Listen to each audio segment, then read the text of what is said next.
Arestado ang isang aktibong pulis na sangkot sa iligal na bentahan ng baril sa Taguig, habang sa Rizal, naperwisyo ang mga motorista sa isang aksidente sa Sumulong Highway. Yan at iba pa sa pagbabalita ni Hannibal Talete. Nagbagsakan ang mga poste ng kuryente at telco sa bahagi ng Sumulong Highway, Barangay Mambugan sa Antipolo kaninang madaling araw. Nasalpok kasi ito ng pick-up na nawasak din ang harapan sa lakas ng impact. Umami naman daw ang driver, nakaidlip siya habang nagmamaneho. Dinala na siya sa ospital ang driver. Hindi naman nawalan ng kuryente ang mga residente. Maliban sa shopping mall, nakatapat ng pinangyarihan ng aksidente.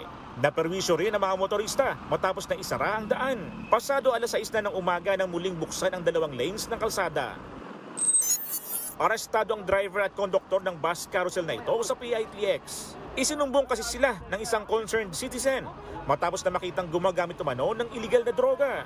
Mula Q-Mart, sinundan ng Special Action ng Intelligence Committee for Transportation o SAIC ng bus hanggang PITX saka pinababa ang mga pasahero.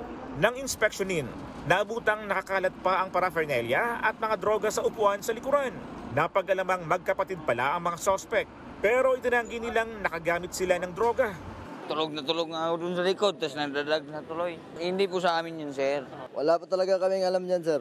Tagal na po ako hindi gumagamit yun. Isa sa ilalim pa sila sa drug test.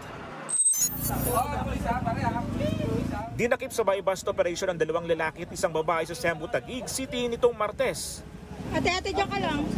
Sangkot daw sila sa bentahan ng armas sa lugar base sa sumbong ng isang informant. May mga client siya online, kahit sino yung gustong bumili sa kanila at makakakonect sa kanila is pwede nilang pagbentan as long as na may pambili at of course may pera. Isa sa mga suspect na si alias Gary, napag-alamang aktibong pulis pa. May rank ko na staff sergeant. Itong pulis na to is meron pending case of illegal discharge of firearms.